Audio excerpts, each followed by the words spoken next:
Planned Parenthood makes zero profit on any fetal tissue donations. You are reimbursed for what costs? Simply costs of preservation, transfer,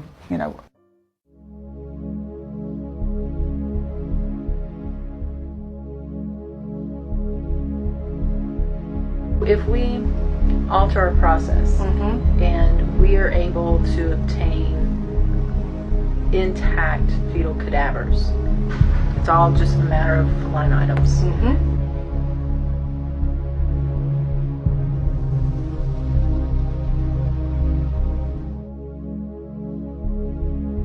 That would be $100 per specimen. 50 specimens per day would be $5,000 per day that Planned Parenthood was collecting from fetal tissue. Extrapolate that, $120,000 per month. That is certainly not recouping cost. In terms of areas that I can contribute to the organization, both locally and nationally, is diversification of revenue stream.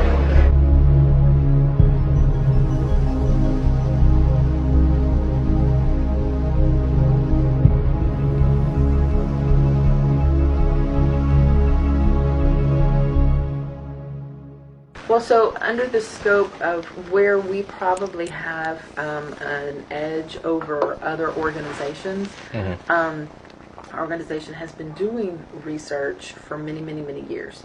And we've had studies in which the company, or in the case of the investigator, has a specific need for a certain portion of the products of conception, and we bake that into our contract and our protocol that we follow this. So we deviate from our standard in order to do that. Telling you this so then we can get creative about when and where and under what conditions can we interject something that is specific to the tissue procurement needs.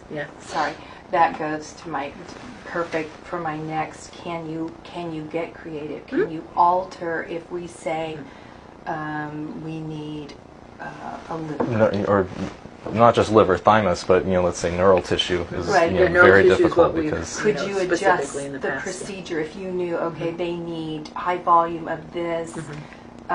Could you match that and 18 to 22 week neural specimens, in so both hemispheres intact.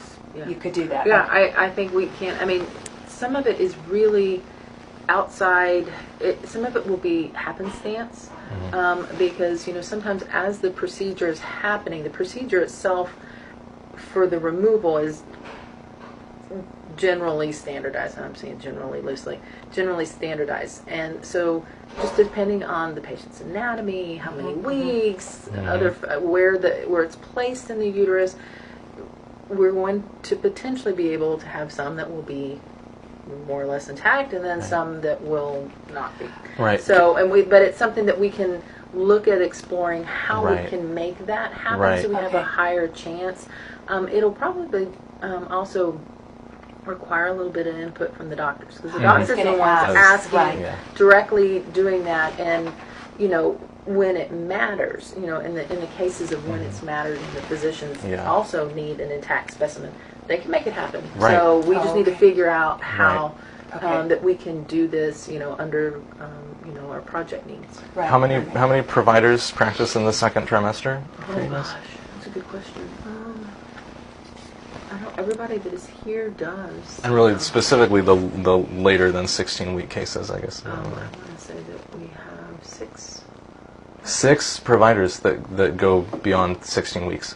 Oh, wow. And that's something we'll have to discuss, with the docs and see how they can do it. Because some of our doctors in the past have projects, and they're collecting the specimens, so they do it in a way that they get the best specimens. So I know it can happen.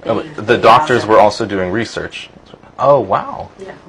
So, very good. I'm more on the business end of it, and know that just going with the history of what's happened and wanting to not have that happen again.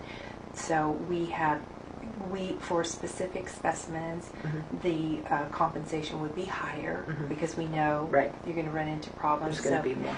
How do we frame that so that we're not saying we're giving a higher... Yeah, we can work it out in the context of, obviously, the procedure itself is more complicated, so that anything that we integrate into that procedure without having you cover the procedural costs is going to be higher, right? So anything about higher gestational age, there's more opportunity for complication, there's more administrative time involved. Sometimes the procedures are longer. So then anything that we piggyback onto that for collection purposes, obviously, would have to reflect that additional time, cost, administrative burden. So that our compensation that's higher to you for our specific specimen intact could be built and into that's something that getting more information about it, as intact as you need, how we're going to do that. Then from there, when I'm working with our clinical trials and all of our additional specimen collection needs, I'm pretty bullish about getting as much information as I can prior to budgeting. Well, that your financial background, really, I think that's what you can see the benefit of this financially. Just having that background and seeing that there is it's gold out there. And it can be so beneficial. So I'm glad that you have that background so that you see the financial benefits of getting the right specimen and getting it intact. And if you have to change the procedure just a little bit within the framework that keeps it, we're all talking about it the same way, in the right way. But that financial gain and the to your staff, just knowing this is the end. I think everyone realizes, especially because my department contributes so much to the bottom line of our organization here, even though we're one of the largest affiliates. Our research department is the largest in the United States, larger than any of the other affiliates combined. Wow. If that provider is needing to change the technique a little bit, and I know I'm going against my side of this, but I'm okay with, no, I want you to be paid per specimen, and rather than, oh, here, just ship this off. No, this is what we're looking for, and if you can do that and it compensates you and financially that's helping you to grow your clinic, I'm willing to do that. And so if we alter our process and we are able to obtain intact fetal cadavers, then we can make it part of the budget that any dissections are this, and splitting the specimens into different shipments is this. I mean, it's all just a matter of line items. And so what are they? Are they requesting just liver or liver thymus? Liver thymus longo? Everything. CNS, brain, kidney, thymus, liver, spleen, femur, bone marrow, hematopoietic stem cells from 14 to 22 weeks of gestation. They're going to engraft all of those or just the hematopoietic? Purpose and objectives. And they want it up to 22 weeks. Yeah, including CNS, brain. Wow, they want everything. See, so that's the thing. So for a study like that, if we could provide, just a whole cadaver, and then they can take exactly what they want with the full quality, and everything, that is actually going to be ideal for them. Well, it would make me very happy for us to finish up what we need to do, and I can put you in contact with them. And their range ranges 14 to 22 weeks is what they're saying. Yes. Okay. Oh, and I was wrong. They want 120. 120. This is huge.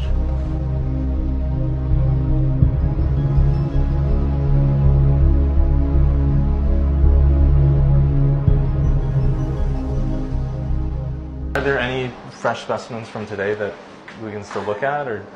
We had a really long day and they're all mixed up together in a bag.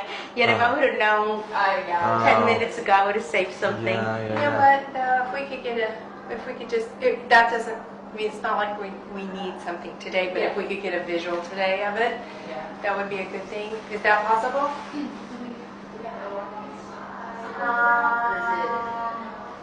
Yeah, let me see. Mainly, That one's probably frozen. what we're looking for is like a visual baseline of like intactness and everything, and what's that, just so that we know like, intact they are. Right. Yeah, they so like on a typical day, like kind of what that looks like, and then And what it sort varies of. like based on gestation. Sometimes they come out really attacked. Do you want to do? You're not gonna see nothing intact today, because the way we collect the tissue, it all gets collected into one container. You know what? Is it cremation? What was the latest case that you did today? The latest case we did today was a 5 week and 3 days. No. Oh, OR, the 20. OR. It was a 20. Oh, I know what you mean. The Right. 20 stationary. And that was one of the very first ones. So I'm assuming that one could almost be frozen. So we're oftentimes looking for liver and thymus are two of the most in demand. Yes. Excellent.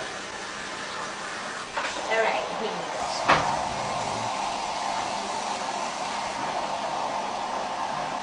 So now this. Sean, can you help me out? I don't. So. I think this is lung, right? I don't Yes, think this is that's kidney. correct. Yeah, these are lungs because that's the trachea in the middle Yes. These are. So the intestines right here. Right here. See? there. Yeah. This comes out, like I said, the organs come out really, really well. You can Right. see all the intestines Right. pretty much almost like This is a intact. big placenta right here. Yes. Do you ever see thymus?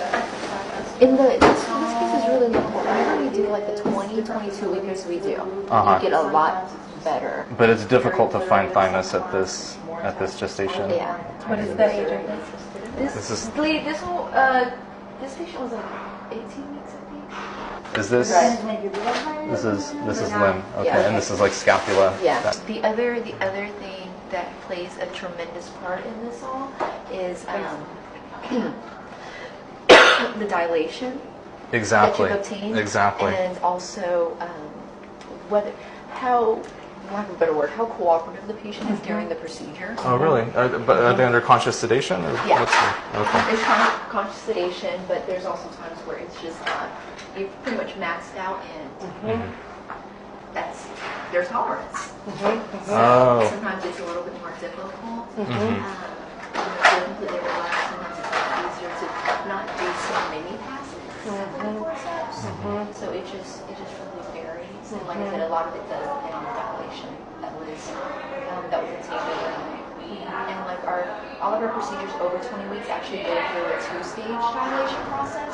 So usually like the cervix is, like for this procedure, cervix easily like at 3 centimeters. What we do in the OR is that we lay them out to account for everything before it kind of gets put back in the basin and just like sealed up and packaged up. Because we actually do a lot of collections for sexual assault cases. Kind of, but with that it's different. It's like some placenta and a long bone. But it's still very, it's very cleaned up. So it's different than this as well. So. These orbits are good too, and at this stage you start to get the retinal pigment epithelium, which is in the back, which is you've collected that before. So all the orbits are so easy, like 95% of the They're easy to find too, even in the early gestation, because you're just looking for they the. come out like firmer a month, because it whittles down some. Is that a Bible number for you? How many per month? Or the gestational age, 14 to 16, or No, 40. From like 16 to 22. There's how many per- yeah. 40 to 50 easy. per month? Yeah. Other family planning fellowship at Columbia, the active researcher. So she's very well versed in what she needs to do. To just change up just a little bit. Oh yeah. Okay. They've already talked with PPFA, they've done Epitola and the whole group up there, and because fetal tissue donation varies so much state by state, PPFA is moving away from a standardized policy. Yeah, so because I attended the patient service Yeah. day, and Kristen Flood did talk about, fetal collections, stuff like that. So yeah. Huh, very interesting. Remember when I first got here, and it was you have to have this form. It has to be like this. We had to have this particular consent form, very specific. But yeah, no, that's what Kristen was saying. So they're encouraging more participation, but they don't want to get too. Does that make sense? Yeah. Interesting. Okay, cool. And any idea why the other affiliates in Texas think it's illegal?